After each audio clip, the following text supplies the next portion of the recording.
কলব মানে হৃদয়, যে আদমের কলবেতে তার নূরের রৌশনী, আমার নূরের রৌশনী, আমার নবীর নূর আদমের কলবে। ওই অন্ধ এই লাইনটা দেখতে পাইনি, এই নবীজির প্রশংসা নাক দেখতে পায় না। মাটির আদমকে সৃষ্টি করে শ্রেষ্ঠ বলে ঘোষণা করেছে, সেটা তার চোখে শুনেছে। কিন্তু তিনি যে বলছেন যে নবী মোর নূরে খোদা, তার তরে সকলে খোদা, মানে নবীর মোর নূরে খোদা তার তরে, মানে তিনার জন্যই আল্লাহ রাব্বুল আলামিন সারা জাহানকে সৃষ্টি করেছেন, এবং আদমের কলবেতে আমার নবীর নূরের রৌশন রয়েছে, এটাকে দেখতে পাই না।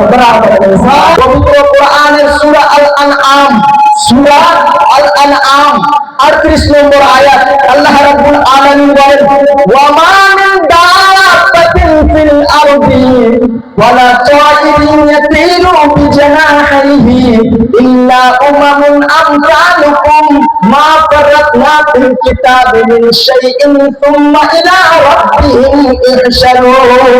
বলেন সুবহানাল্লাহ। আল্লাহ রাব্বুল আলামিন বলেন যে ওয়া মা মিন দাব্বাতিন ফিল আরদি ওয়ালা তাইরিন ইয়াতিরু বিজানাহিহি, পৃথিবীর জমিনে ভূপৃষ্ঠে চলাচলকারী প্রাণী, ওয়ালা তাইরিন ইয়াতিরু, এবং আকাশে উড়ন্ত সমস্ত জীব পাখি, আকাশে যে সমস্ত পাখি উড়তে পারে সে সমস্তের কথা, এবং ভূপৃষ্ঠে জমিনে চলাচল করে যে সমস্ত প্রাণী তার কথা আল্লাহ বলছেন যে ওয়া মা মিন দাব্বাতিন ফিল আরদি ওয়ালা তাইরিন ইয়াতিরু বিজানাহিহি ইল্লা উমামুন আমসালুকুম। উমামুন মানে হচ্ছে উম্মত, আমসালুকুম মানে তোমাদের মতো। আল্লাহ রাব্বুল আলামিন বলেন যে পৃথিবীর বুকে এবং আকাশে যে সমস্ত প্রাণী চলাচল করে তোমাদের মতোই এক একটি উম্মত, তোমাদের মতোই এক একটি উম্মত, ইল্লা উমামুন আমসালুকুম। তাহলে এখান থেকে দেখেন পবিত্র কোরআনের সূরা আল কাহফের 110 নম্বর আয়াতে আল্লাহ রাব্বুল আলামিন বলেছেন যে কুল ইন্নামা আনা বাশারুম মিথলুকুম ইউহা ইলাইয়া। আল্লাহ রাব্বুল আলামিন বলেন যে এ আমার প্রিয় হাবিব, এ আমার প্রিয় রাসূল, এ আমার প্রিয় দোস্ত, আপনি বিশ্ব জগতের মানব জাতিকে বলে দিন তোমাদের মতোই মানুষ। এই আয়াতকে নিয়ে আহলে জাহিল সম্প্রদায় বলছে যে রাসূল সাধারণ আমাদের মতোই। আল্লাহ রাব্বুল আলামিন কোরআনে বলছেন যে আনা বাশারুম মিথলুকুম, আল্লাহ রাসূল বলছেন যে আমি তোমাদের মতোই বাশার। আল্লাহ এখানেও বলছেন যে ওয়া মা মিন দাব্বাতিন ফিল আরদি ওয়ালা তাইরিন ইয়াতিরু বিজানাহিহি ইল্লা উমামুন আমসালুকুম। ভূপৃষ্ঠে পৃথিবীর জমিনে চলাচল করা সমস্ত প্রাণী, আকাশে উড়ন্ত সমস্ত পাখি তোমাদের মতোই এক একটি প্রাণী। তাহলে বলুন, যদি আজকে আমি কোনো মানুষকে বলি আপনি গাধার মতো, কারণ গাধা ভূপৃষ্ঠে চলাচল করে একটা প্রাণী, আর আল্লাহ বলছেন যে ইল্লা উমামুন আমসালুকুম, পৃথিবীর জমিনে চলাচল করা প্রাণী তোমাদের মতো এক একটি উম্মত। তাহলে আপনার রাগ কেমন উঠতে পারে? তাহলে আপনার ব্রেন কোথায় যাবে?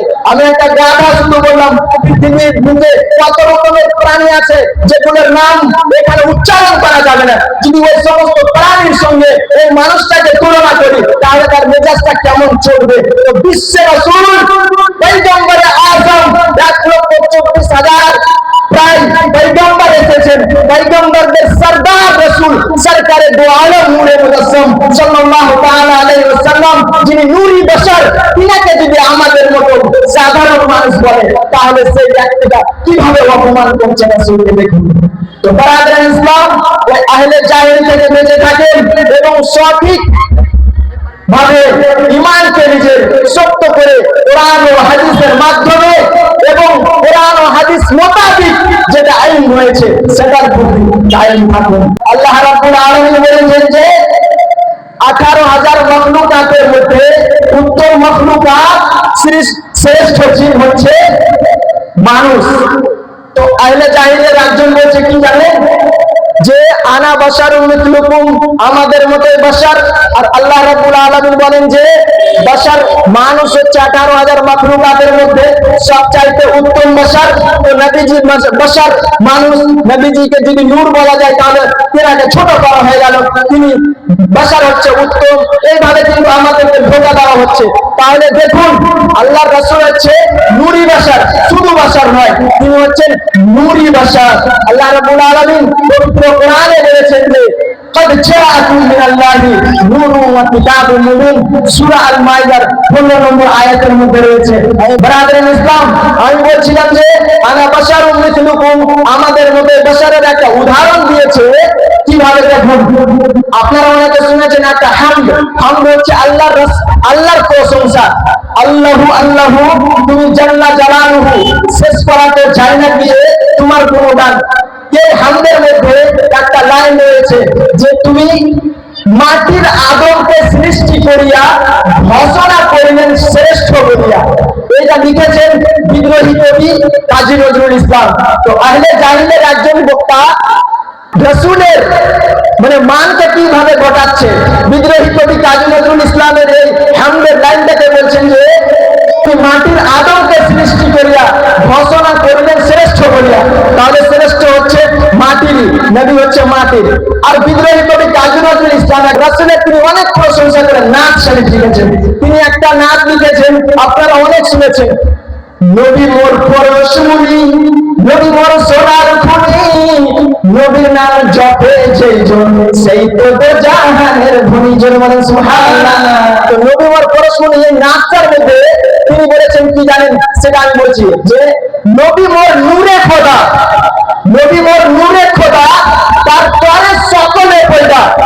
আদমের কলবেতে, কলব মানে হৃদয়, যে আদমের কলবেতে তার নূরের রৌশনী, আমার নূরের রৌশনী, আমার নবীর নূর আদমের কলবে। ওই অন্ধ এই লাইনটা দেখতে পাইনি, এই নবীজির প্রশংসা নাচ দেখতে পাই না। মাটির আদমকে সৃষ্টি করে শ্রেষ্ঠ বলে ঘোষণা করেছে, সেটা তার চোখে শুনেছে।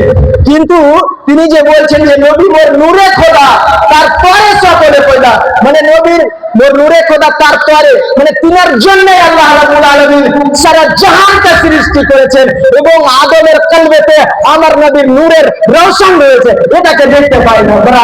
সুবহানাল্লাহ, নারায়ে তাকবীর, নারায়ে তাকবীর, নারায়ে রিসালাত, নারায়ে রিসালাত, ইয়া রাসূলুল্লাহ, জিন্দাবাদ, জিন্দাবাদ, হাফিজ ভাই মুহাম্মদ হিদায়াতুল্লাহ, হাফিজ ভাই মুহাম্মদ হিদায়াতুল্লাহ, নারায়ে তাকবীর। ব্রাদার ইসলাম, তাহলে বুঝতে পারলেন যে একজন কবি, তিনি বড় আশিকের রাসূল ছিলেন। তিনার একটা কবিতার লাইন তুলে এনে আমাদেরকে কিভাবে মানে বিভ্রান্ত করছে যে তিনি তো বলে তিনি মাটির আদমকে সৃষ্টি করিয়া শ্রেষ্ঠ বলে ঘোষণা করলেন। তাহলে মাটির আদম তো শ্রেষ্ঠ, তাহলে মাটিরই শ্রেষ্ঠ। আর কাদ জাআকুম মিনাল্লাহি নূরুন ওয়া কিতাবুম মুবিন, আল্লাহ রাব্বুল আলামিন পবিত্র কোরআনে নূর বলেছেন। তারপরে অন্য জায়গাতে বাশার বলেছেন। এই বাশারের অনেক বড় ব্যাখ্যা আছে, বলতে আমাকে অনেক সময় লাগবে।